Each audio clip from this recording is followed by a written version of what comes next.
Hello guys! We are on our way to Cancun, Mexico for our family vacation and we are so excited for this trip. And just like that, we have arrived in Cancun. Paglabas pa lang namin ng airport, ramdam mo na agad yung warm weather and the sunshine na sobrang ibang-iba sa lamig back home. Before this trip pala, I already pre-booked a taxi for all of us. So when we exited the airport and we found our guide, we hopped into our taxi and headed straight to our hotel. Our hotel for this trip is the Royal Sands Cancun. And meron din silang sister resort called the Royal Cancun, which is only 5 minutes away from here. After we checked in, naglibot-libot muna kami around the resort. We checked out the pool, the backyard, and their aquatics area. Meron silang area for kids where they can slide and play in the water. They have different slides, so perfect siya for families traveling with kids. After exploring the resort, we were already hungry so we decided to grab some food.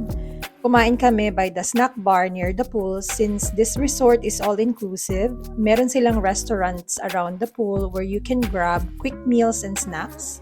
After namin mag-lunch sa snack bar, we headed to the restaurant para mag-dessert. And the restaurant is called the La Veranda. So while we're here, we'll show you what they have for their lunch buffet.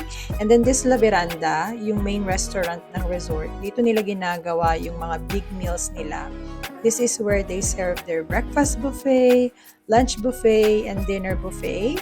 For the buffet meals, hindi mo na kailangan mag-book ng reservation. You can just walk in and they'll get you seated and you can enjoy the food. Pero every night, they also offer an a la carte dinner. For this one, they close a section of La Veranda and this is where they prepare the dishes especially for the guests. For the a la carte dinner, kailangan mag-reservation ahead of time. Mas maganda if you book early so you can also check their menus and then they will cook and serve the dishes fresh for you. But if you didn't make a reservation, that's fine. You won't go hungry because the buffet is still open and you can always come here and enjoy their buffet food. After checking out the La Veranda, we went up to our hotel. We went with our aunts on this trip, so our rooms are side by side, so it's a connecting rooms. And these two black cabinets can turn into a bed. And the best part, every room in this resort has an ocean view. Just look at this. Amazing, right? Who doesn't want to wake up to these views? Oh my goodness, it's breathtaking.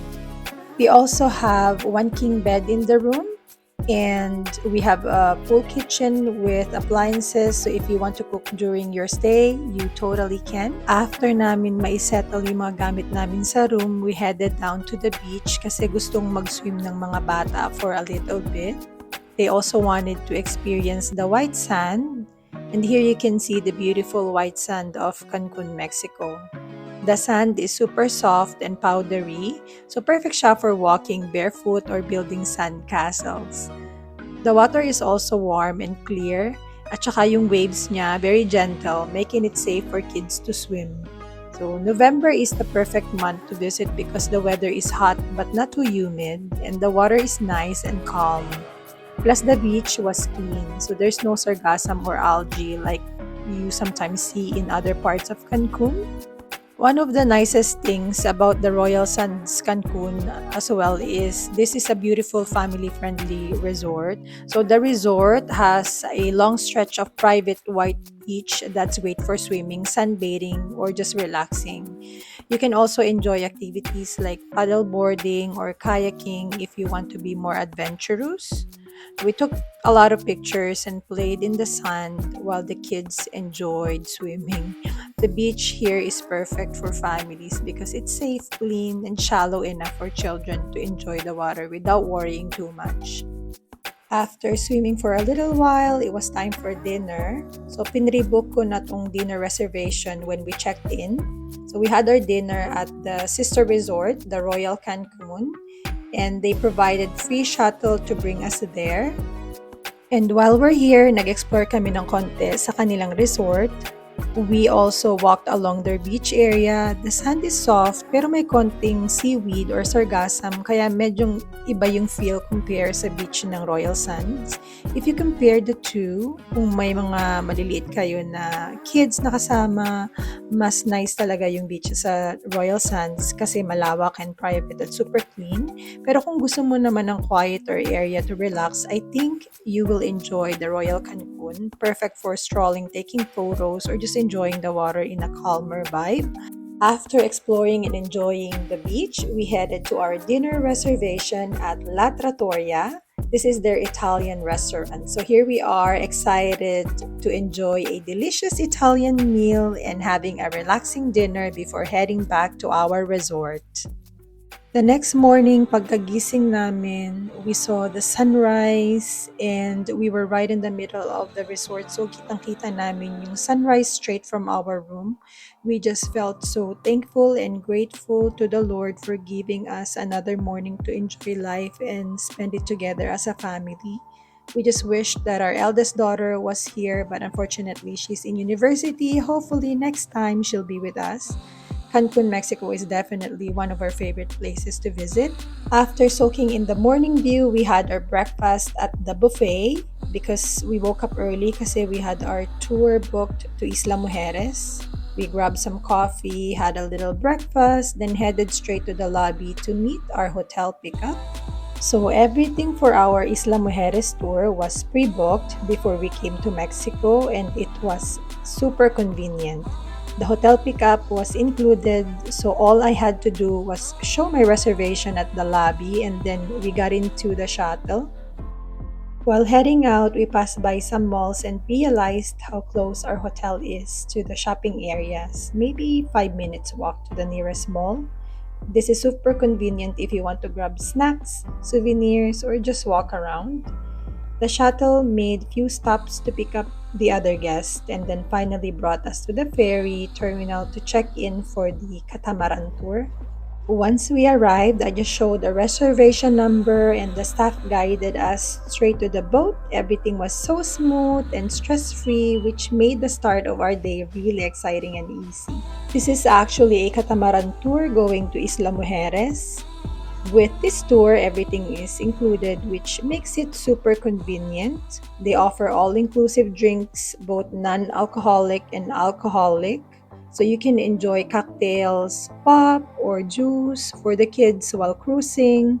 Lunch is also included. So once we arrive at our destination, they will serve delicious meal. So you don't have to worry about finding food after snorkeling or exploring. The weather that day was a bit gloomy, but honestly, it was perfect for snorkeling. The clouds actually make the weather clear and the sun isn't too harsh. All four of us jumped in, and our two little brave daughters are loving it. There are so many colorful little fishes, and my water babies really enjoy swimming. They even want to go again. We swim about 5 meters away from the boat, and the guide swims with us, showing us the way. The boat actually turns a little while we swim, so we don't have to go back.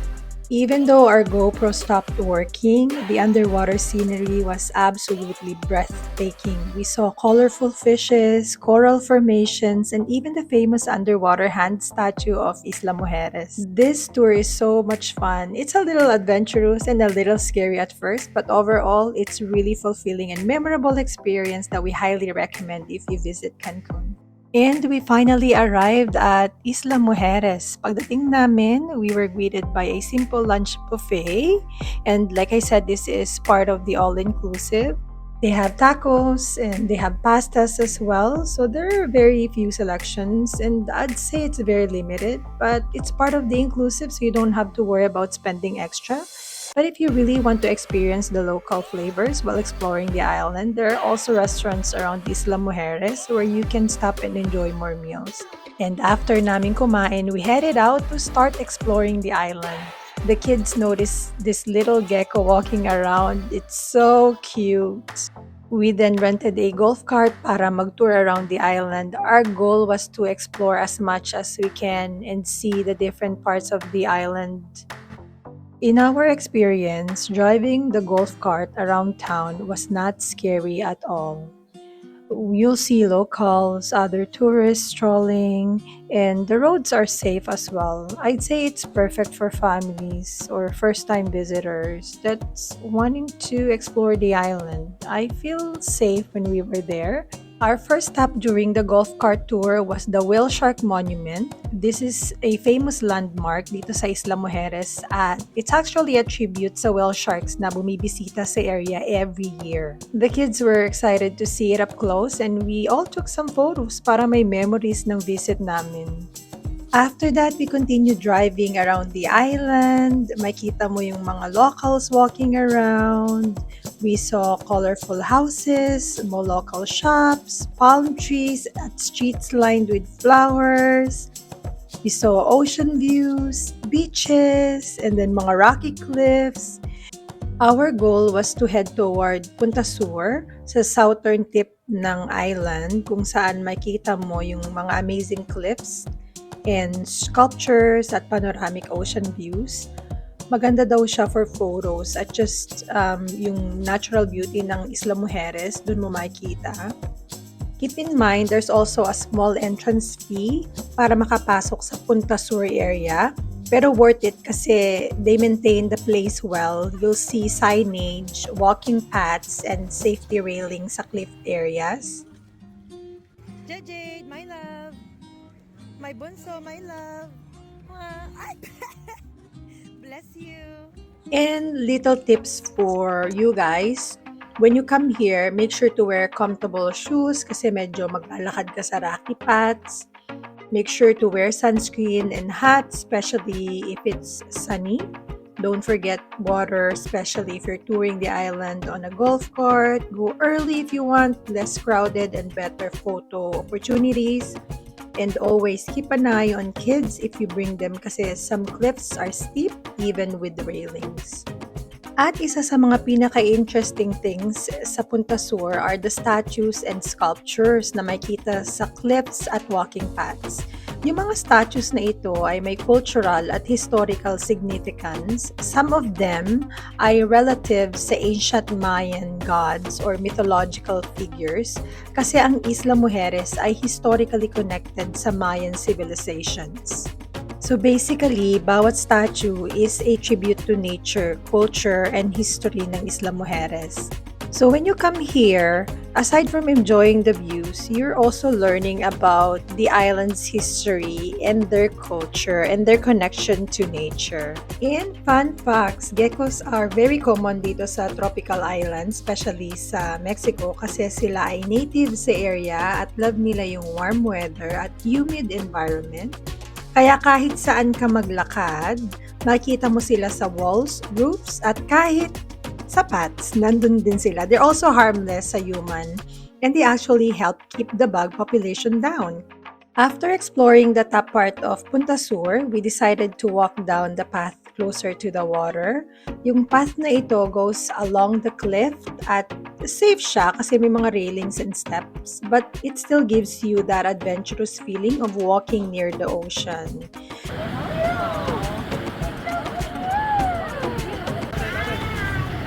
And kapag naglakad ka sa lower path ng Punta Sur, mapapansin mo yung mga malalaking rock formations na parang walls na facing the ocean. These big rocks are mostly limestone cliffs formed over thousands of years from coral skeletons, shells, at sediments na nag-accumulate at nag-harden into solid rock. And this ancient limestone formation are very durable at natural na protective barrier sa waves ng Caribbean Sea. And if you look closely, may makikita kang small coral patches sa shallow areas at mga fish na naglalangoy sa tabi ng rocks. And of course, we had to take some pictures to commemorate this trip.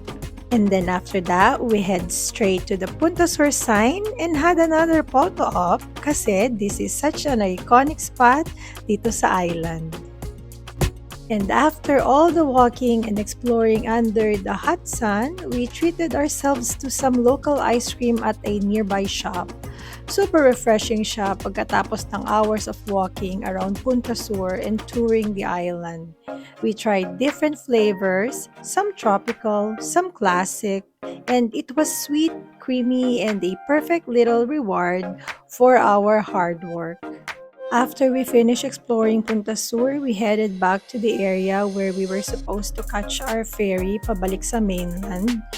This drive took us through the other side of Isla Mujeres, yung side na mas madalas mong makita yung water and shoreline. So habang nagdadrive kami, ang dami naming nakita na ocean views and then beaches and small local areas beside the coast. Now, here's a little clip of our drive back to the dock. Just sit back and enjoy the scenery.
Finally, we made it back to the mainland.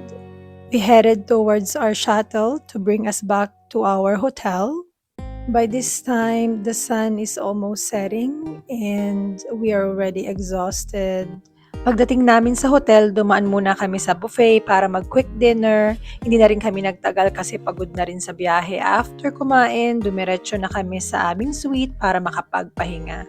The next morning, madaling araw pa lang, gumising na kami ng maaga para panoorin ang sunrise mula sa balcony.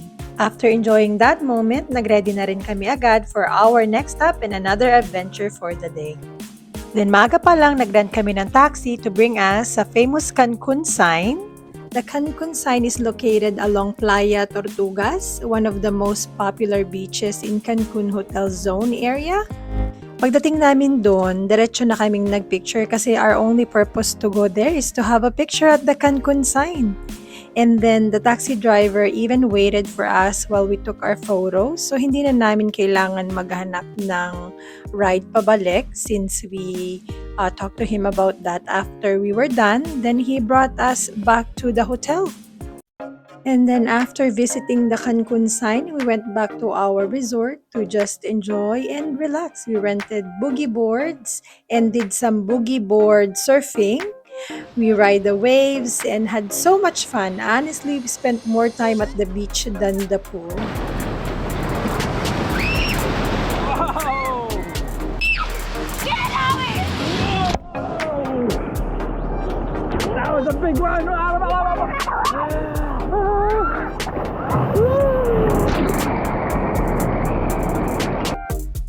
After enjoying some fun in the ocean, we decided to continue swimming at the pool. We also had lunch by the pool area. We just ordered and it was delivered right to where we're sitting. Just make sure to give gratitude or tips to the server, staff, or anyone helping you at the resort. It's really just another way of saying thank you for their service, for making your stay easier and more enjoyable. For dinner, we booked a reservation at Hacienda Sisal, a Mexican grill restaurant right outside our hotel. So they have chicken, fajitas, enchiladas, tacos, and grilled seafood like shrimp or fish. These dishes are deeply connected to Mexico's culinary traditions and give you a real taste of local flavors. Pagpasok pa lang namin ng restaurant, agad kaming sinalubong ng friendly staff and servers. They warmly greeted us and then guided us to our table. Very welcoming yung atmosphere, and you can really feel the hospitality right away. Habang ina-assist nila kami, napansin agad namin yung beautiful design ng restaurant. The place has that classic Mexican hacienda style vibe with high ceilings, wooden beams, rustic furnitures, and warm lighting that makes the whole place feel cozy and elegant at the same time. Then our meal started to come. First, they serve us our drinks. So some of us ordered refreshing cocktails, and then the kids have their juices and pops. While we were eating our main meal, they also brought us a bread for us to even try even though we didn't order it. They served it warm and sliced it right in front of us. The dish is actually called pan de elote. They said this is a traditional Mexican sweet corn cake.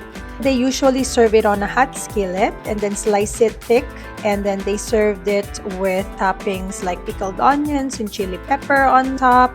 At first, we were curious kung ano nga ba siya, but then when we tried it, it was actually really good. It's soft, warm, and slightly sweet. It was such a nice surprise and a thoughtful gesture from the restaurant for us to even experience a traditional Mexican dish. And for our last morning in Cancun, we decided to wake up early again para makita yung sunrise by the beach. It's a very quiet surroundings with gentle breeze and soft sound of waves habang naglalakad kaming mag-asawa along the shore. After watching the sunrise at pagkagising ng mga bata, we all had breakfast together. Then syempre excited na sila, so they headed straight to the beach to swim and enjoy some water activities.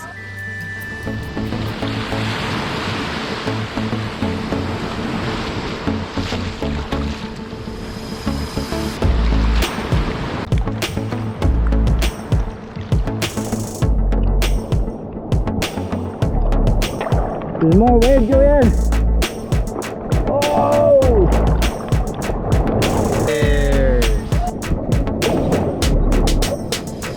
Oh, go back, go back. Go back, go back.